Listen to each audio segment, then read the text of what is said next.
The chairman of the Senate Appropriations Committee gives an overview of the outcome of the meeting with the ministers, as well as the recommendations of the committee going forward.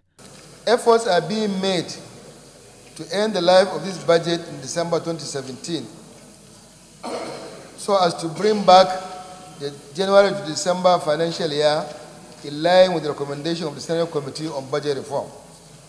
Much as there is need to work with the executive to return to predictable January to December budget cycle, this should not be done. This should be done, rather, without sacrificing up to 60% of our full-year capital budget in one full swoop. The Senate also tables a request from President Muhammadu Buhari for funds to be taken from various budget lines to fund the federal government's priority programs. But the Deputy Senate President wants a rethink of this procedure known as virement. The Appropriation Act itself is a law, and there's no shortcut to amending that law known as virement under the Constitution, because spending public funds is a serious business. It's not something you see it one day and then you say you've approved it by virement. That's why the Constitution made it clear that either there's a pre-appropriation or there's a supplementary appropriation. There's nothing like virement. The request for virement was not unanimously accepted by senators. The budget is still a baby that have not even been implemented, and you want to via it. I believe that they don't want all items of budget vired. So those ones that were acceptable and normal for 2017, they should have commenced implementation of those ones and then request the virement on the others.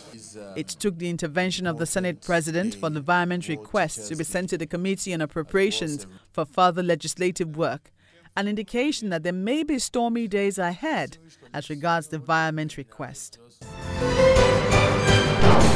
Up next is our look at the National Assembly and how it has fared as Nigeria celebrates its 57th independence anniversary. The story of the Nigerian National Assembly is one with many sides. A legislature that many expect a lot from. A bicameral assembly with 109 senators and 360 members of the House of Representatives. The Nigerian legislature is almost always in the news, sometimes for reasons not in line with their legislative functions. As Nigeria marks its 57th year of independence, how was the National Assembly performed? For human rights activist and lawyer Professor Chidi Odinkalu, to answer this question, one must take into consideration the history of a National Assembly. Until 1979, we'd had civilian government for less than 10 years. And then we've had civilian government again since 1999 until now for about 18 years. When you add up everything, we've had civilian government for barely 28 years or thereabouts. So we've had military rule longer than we've had civilian rule.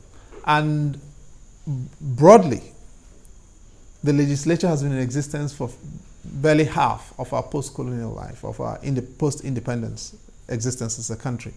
That means that it is still adapting, it's still learning. The Director General of the National Institute for Legislative Studies, Professor Ladi Hamalai, shares this same view expressed by Professor Odinkalu.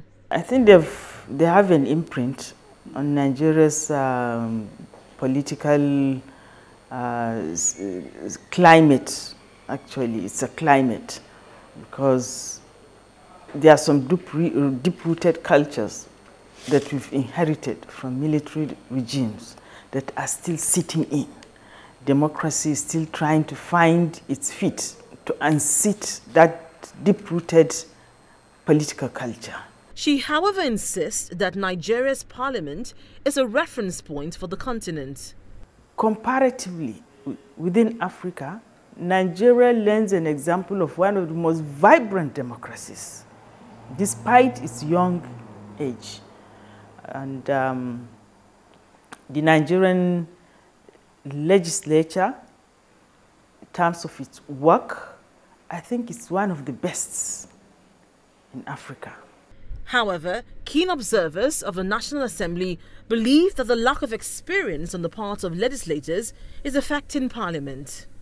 you know, you can go to other countries and see legislators who have been there for 30 years, 40 years. And so they carry a lot of experience of governmental work and coexistence with people in government and the bureaucracy. It's not the same here. Partly also it reflects the fact that government is not necessarily seen as public service.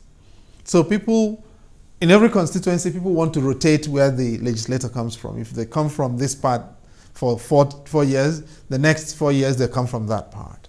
Now, that creates uncertainty. It means you don't always optimize the experience of doing business in the legislature because the legislature is more collegial than the executive. And I do think we've got to make some progress there. But that also requires us to get better people. Not always people who are looking out for themselves rather than looking out for the country or for their people. The parliament also has a perception challenge. Being a legislator is not easy. As I said, I have huge respect for anybody who wants to do that work. It is very thankless work, but I think it's very necessary work. The parliament is where the people meet with government, and if it works well, it is supposed to exercise very considerable restraint on the abuse of power.